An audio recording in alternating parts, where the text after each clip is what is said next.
Everybody to X-Plane 10 Mobile.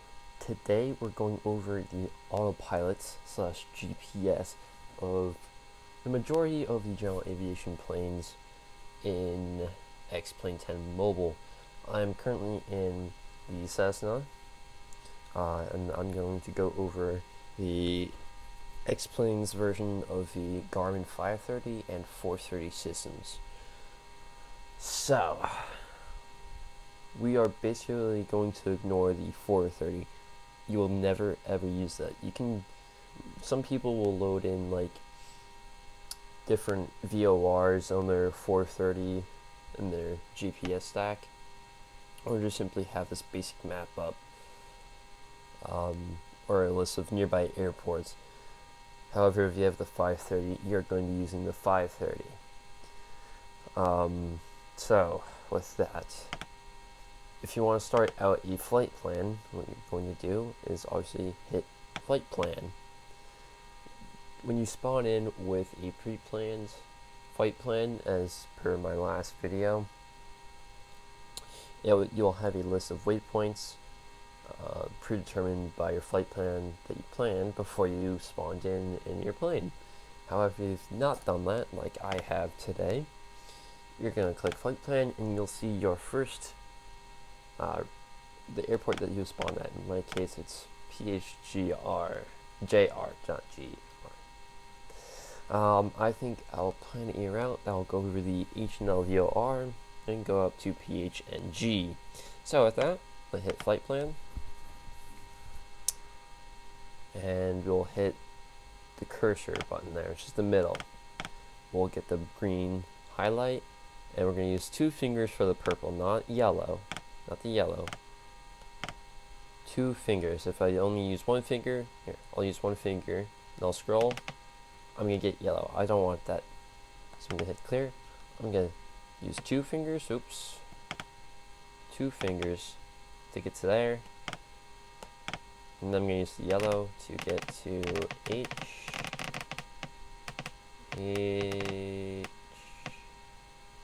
Scroll over the purple.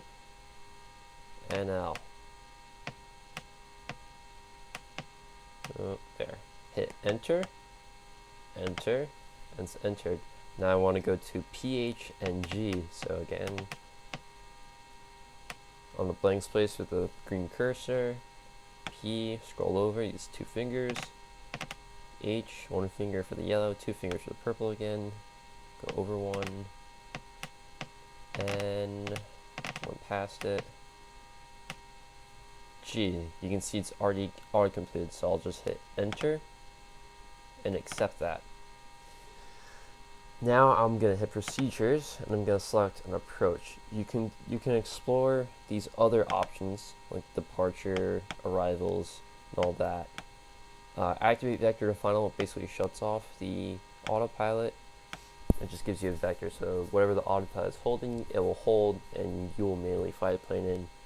Activate approach will activate the approach that you have selected. So in this case, I'm going to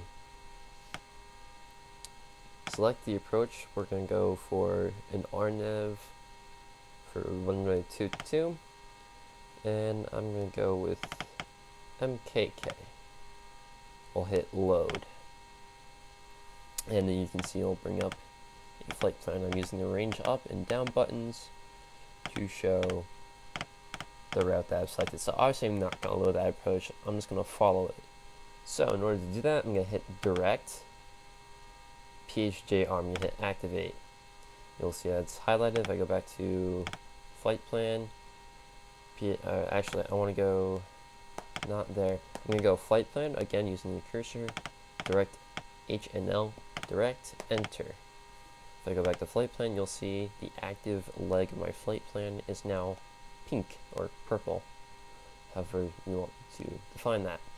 Other features of the Garmin 530 for general aviation within X-Plane 10 Mobile is the switcher buttons. So you have your comms, which currently right now really don't do anything in X-Plane 10 Mobile, and then your nav radios. So again, to change it, let's say I want to change the comm So the yellow switches the smaller digits. Again, the purple 2 fingers will change the bigger number. This is a volume button, which is obviously, as you can see, not working, but we can switch that right there. Now if I want to switch the V-Lock 1 or V-Lock 2, I just press the column nav flip, which is the middle push button for H. So let's go ahead and put in a random VOR code and hit that. And now that's active instead of the ILS for 8 left at PHNL. So whatever is not highlighted, whichever is white and not blue, is active. Coming down here to CDI, that will change what the autopilot uses for the nav. So again, Caution. yeah, you won't get that in a Cessna, but you'll probably get like a beep or something. So we hit autopilot, the autopilot's on. Heading goes off of whatever this orange heading bug is in the Cessna. Approach will arm whatever nav radio you are tuned to. So for example, if I were to be flying right now and headed off to PHNL, it would do an auto land or an approach, an ILS approach for runway 08 left. I'm going to go ahead and turn that off. Vertical speed, again, you can set in thousands of feet, or hundreds of feet rather, excuse me, so that's 800 feet going up, 800 feet a minute, and that's 600 feet a minute going down. The second number is 1,000, so that's 4,800 feet a minute going down, which is very fast. I can turn that off. Altitude hold, so whatever altitude you are at, if you press this ALT button, altitude button, it's going to hold whatever altitude is currently read out on the altimeter. The reverse button, from what I can tell, I've not had much success with it. I rarely use it. That'll be used for like tour routes or something like that, if you're going out and back. Again, the nav button. So right now with nav enabled and the CDI, which is this white lettering right here, because that's reading VLOC, it's going to go off whatever navigation radio. So in this case, the ILS for 08 left at Honolulu International Airport. If I click CDI, it's now going to use this active flight plan. That's loaded into the autopilot, so it's going to show direct H&L and all that. Moving on, OBS.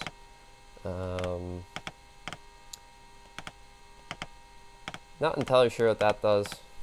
I think it just shows where you're going if you were to ignore your next waypoint. Again, I don't use that message.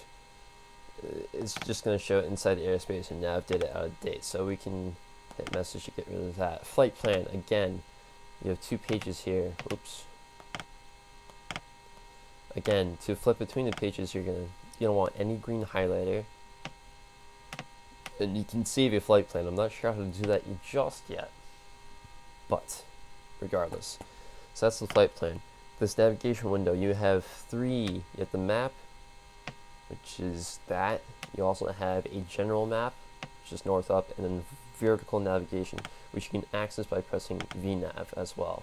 So let's say I want to be at 17,000 feet, either 0, whatever nautical miles before or after. That should be changing, it's not. Maybe I put in a, oops. If I put in a distance,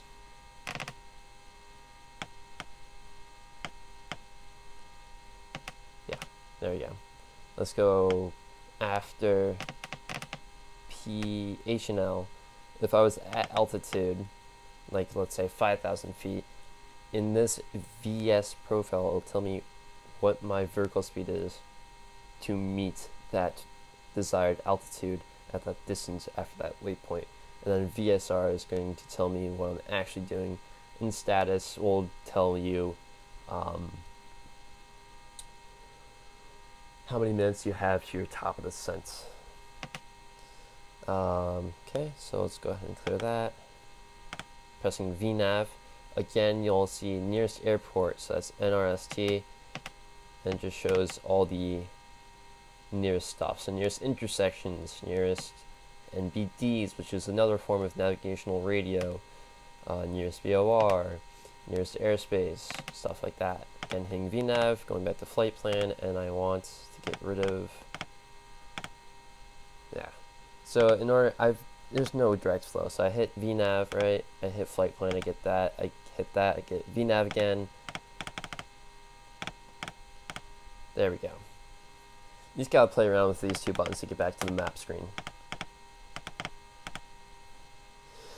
Moving on, enter. Obviously, if you want to enter something within a selection pane, obviously I hit enter, nothing's gonna happen now. Clear, it clears stuff on the map screen or whatever selection you have entered, so I can see just my flight plan.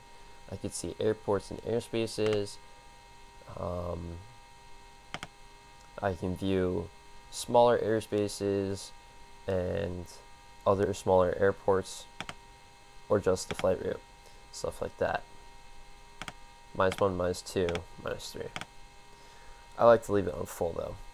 Menu, nothing much happening there. However, if I play around with different pages, such as the flight plan menu, I can activate the leg, save the flight plan, invert the flight plan, which literally just fills it.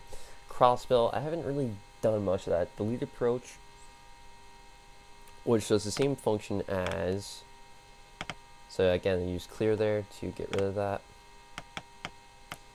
If I highlight the approach for runway 22Y, if I hit clear, enter, gone.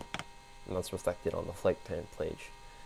Now, let's quickly jump into the King Air, because I had a question about that.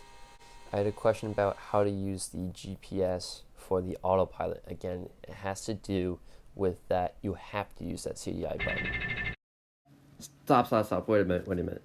Future Sandry here. Turns out past Sandry was an idiot and babbled on for 5 minutes about trying to figure out what was wrong with his aircraft.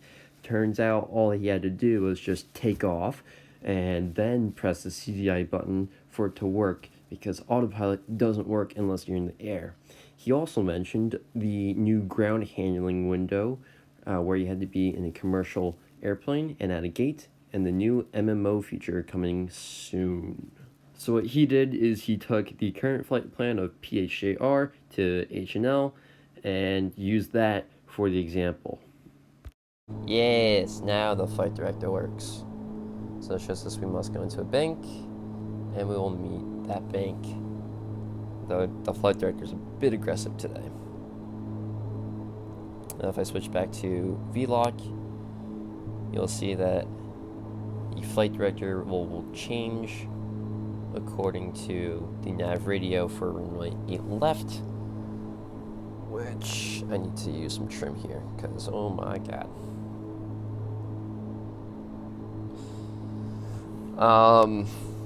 Yeah, so